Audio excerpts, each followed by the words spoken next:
Well, hello, and welcome again to the 2012fad.com. I will be your host for the evening, and my name is Charlie Bluehawk. Last night, we talked about the joy of hatred and how when you don't have a soul, and at this point in time, I would pretty much bet money, which I of course don't have, I would bet money that our masters don't have souls. Whether they're from this world or another world really doesn't matter. But to turn the earth into an open toilet, a sewer, just for the joy of hatred. You really have to have no soul for that. But what's actually worse than our masters, and there actually is something worse than our masters. It's their servants, what I call the Mandarin class, the Bush family, the Cheney family, the Clinton family, Obama, Ben Bernanke. These are people that I will bet you actually do have souls. And they've traded, well, I don't know, decency for horror. They have chosen of their own free will to embrace the concept of the joy of horror. Whether it's black magic ritual, the worship of Satan, pretending that Satan is Jesus, which is what they do in the United States now. You actually have to belong to this government religion, which claims to be Christianity, if you want to hold political office in the United States, if you want to hold office in the military of the United States. And again, you don't need me for this. You can look this up. Go on the web, look up state authorized religion, look up military religion, U.S., and you will see that in the U.S. military for a number of years now, unless you join the Christian version or the American version of the Christian religion, you're drummed out of the military. You're simply forced out. You get no promotion. You're left behind. You're pretty much ignored out of existence. It doesn't matter if you're a Jew or a Buddhist or a Muslim. Unless you join the state-mandated religion, either in political service or military service, you're out. And this has been going on actually for decades. And it's Christianity in the form of Satan worship. Again, doesn't matter if God exists. Doesn't matter. Doesn't matter if Satan exists. It doesn't matter. Our masters believe they do. And they embrace the concept of the joy of hatred. And so tonight I thought we might chat about gun control equals violence. And this, of course, goes hand in hand with the joy of hatred. Our mothers and fathers 200 years ago knew from personal experience, from history, which I'm sure they also knew quite a lot about, that if you are armed, it's very, very difficult to turn you into a slave. Nothing frightens rulers of a country, our masters are no exception. Nothing frightens them more than their slaves being armed. And at the moment of the 300 million Americans, 58% of which, as of today, August 1st, 2011, are unemployed, quite a few Americans have guns. And again, I apologize, this episode reads as July 6, 2011. It's actually August 1st, 2011. I'm way behind because in my arrogance, when I started this, I assumed that I would have some sort of corporate funding or sponsorship by now. Of course, I don't. And as time passes and it's harder and harder to find money to live on, I let these episodes slide. But as of today, August 1st, 2011, 58% of Americans are unemployed. And as there are 300 million Americans, that's a lot of people. But luckily, most Americans are armed. But at this point in time, what we talked about last night, the joy of hatred really has stepped up. Because what we're talking about tonight, gun control equals violence. I grew up with CIA and U.S. Army Air Corps intelligence, forgive the expression, who were all assets of the CIA. These were street thugs, they were bullies, they were monsters, they were liars. They literally believed themselves to be princes in a very exclusive little kingdom.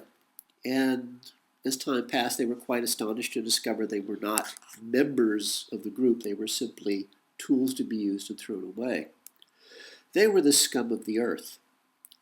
And I'll tell you who was really, really interested in gun control was the scum of the earth. It was the criminals, the liars, the thieves, the bullies, the thugs. Because nothing upsets a criminal more than to break into your house with the intent to rob you, rape you, and kill you if you have a gun. Because you might actually shoot them. And a criminal really wants a very easy, very simple life. And so, to get a very easy, simple life, you make sure that your victims cannot defend themselves. And that's what gun control really is. Gun control is not to protect us from each other. Gun control is to make us slaves. Because if you're a thug, a bully, a liar, a psycho, all of the creatures I grew up with, including drug addicts and alcoholics, you want to be able to bully and push and thug and beat up and kill and rape anybody you want. But you want to do it on your terms, which means nobody can fight back, nobody can defend themselves, nobody can stand up to you. Those are the preferred targets. And gun control guarantees that you will not be able to defend yourself. Imagine yourself trying to defend your home with a baseball bat against paramilitary guys with automatic weapons and body armor. It's going to be a really short conversation. You're going to be dead, your wife and your daughters are going to be gang raped and then killed. Your sons will probably be gang raped too. They're sort of non-denominational on that sort of thing. So gun control equals violence is very simple. You take away someone's right to protect themselves, which is guaranteed, by the way, under the Constitution of the United States. You take away somebody's gun, you can walk into their house and you can do anything you want to them.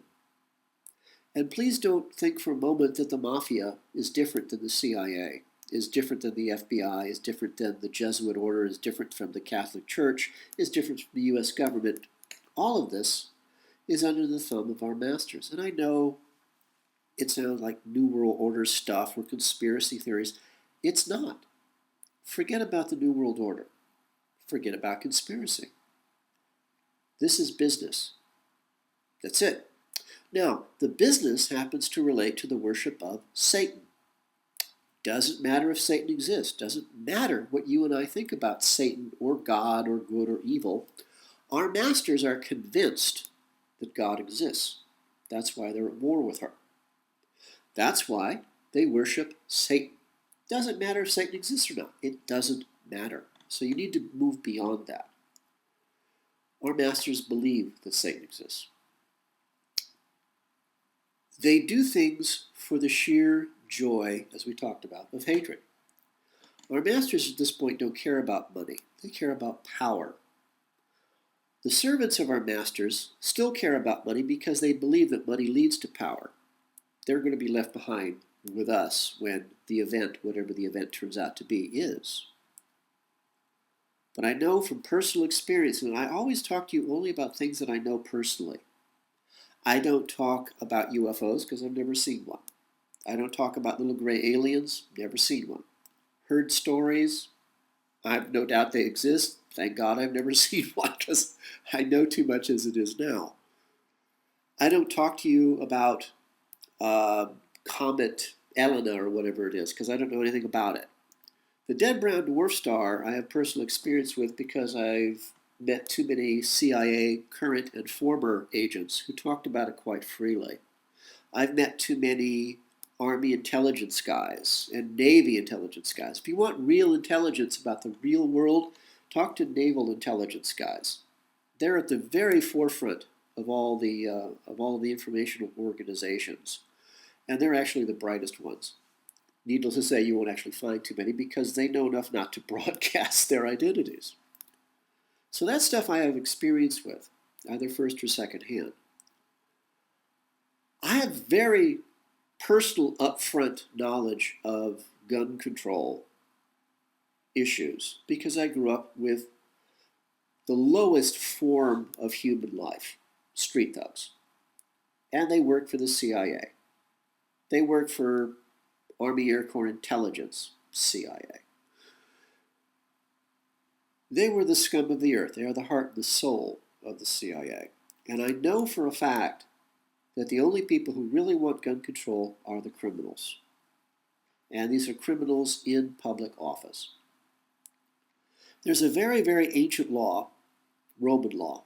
It's called Posse Comitatus. I think that's how it's pronounced, Latin. I barely speak English. But Posse Comitatus is a law that goes back to Roman times. Basically, it means that a general of an army cannot enter the gates of Rome at the head of his own army. That was what you and I would consider a takeover. And since Roman times, it's been against the law of every Western country that I know of for a general to lead his army into a city and occupy it. Especially here in the United States, it's written into the Constitution somewhere, that the military is not allowed to be based in cities, and it's not allowed to do the work of the police. Because the police are trained to do one thing. Soldiers are trained to do something completely different. Police are there to protect and to serve the population of that city. The army is trained to kill the enemy. Pretty self-explanatory. So now, if you have trained army troops, military troops, acting as police in your city, guess what? They are not there to protect and to serve. They're not babysitters, which is unfortunately what police are. And I have tremendous respect for real policemen. I could not possibly do their job. But imagine, trained military personnel are now acting as police in your city. Police are trained to protect and to serve. Soldiers are trained to kill the enemy. So if you put military forces into your city, how do they view the population of that city? As the enemy. What do you do to the enemy? You kill them. That's it. There is a tremendous movement now in the United States for the U.S. military, whether they're actually made of U.S. citizens or not, is a topic we've covered before, how the U.S. government has run out of Americans to kill while in uniform. So in order to even more confuse our current problems, foreigners are being offered American citizenship if they serve in the American military. So today, when you look at people in U.S. military uniforms, they're not even Americans. They're from countries from all over the world. And strangely enough, most of those people are from countries where U.S. military in the past couple of decades, last couple hundred years, have been in their countries and robbed and raped their countries. So they're looking for revenge for their parents, their grandparents, their sisters, their brothers against Americans. And that's perfectly reasonable. We've been butchering people at the orders of our masters through their corporations for, 100 years? 200 years? It's hard to remember anymore. So now you've got trained military personnel in your cities acting as police officers. Military people are trained to kill the enemy. You are the enemy. So imagine now, you don't have a gun. And these military people know you don't have a gun. And they've got a bone to pick with you because you're American. They're going to walk into your house. They're going to do anything they want to you. They're going to rob you. They're going to rape you. They're going to rape your sister, your brother, your daughter, your children. They're going to kill your pets, take everything you own. And if you're lucky, they'll kill you on the way out. If you're not lucky, you'll live. Trust me, life ain't that great at a certain point. So gun control means that you're a slave. They can do anything they want to you. And again, don't confuse the fact that the mafia are the bad guys and the CIA and the FBI are the good guys. They're the same guys. They work for the same people. But you've got to have,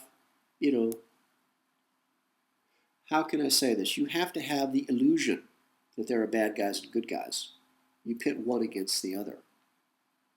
In the United States today, there just is not the case. It's not the case in the United States.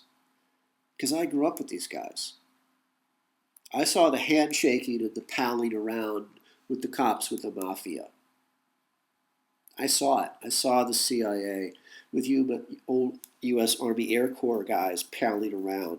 And these guys were, as they say, connected. A couple of the old U.S. Army Air Corps intelligence guys I knew for many, many years.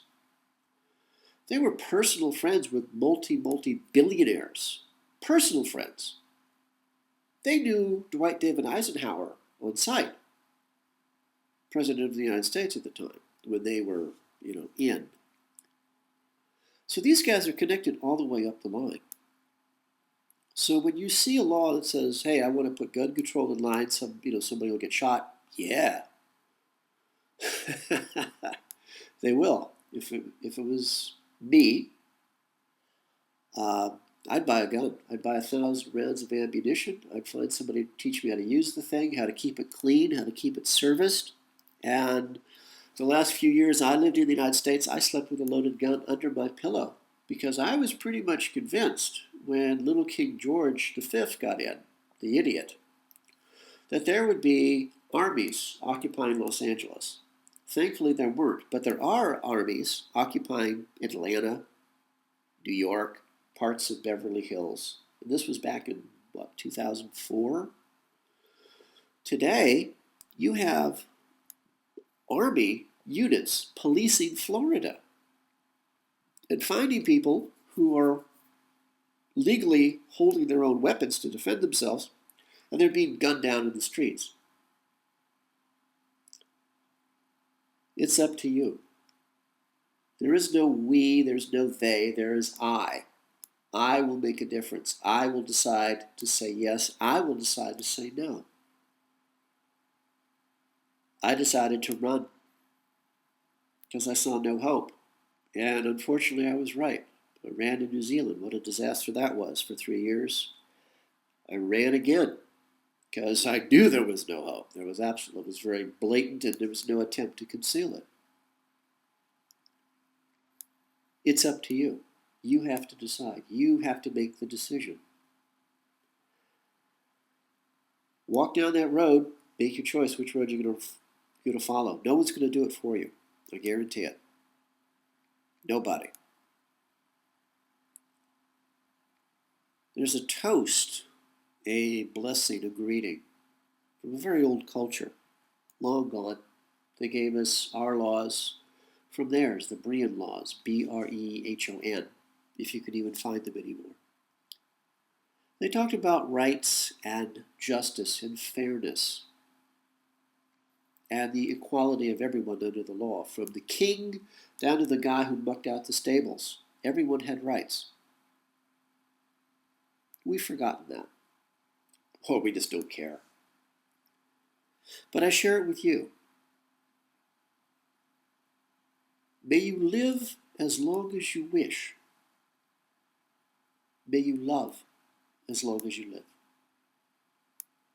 For the 2012fad.com, this is Charlie Bluehawk.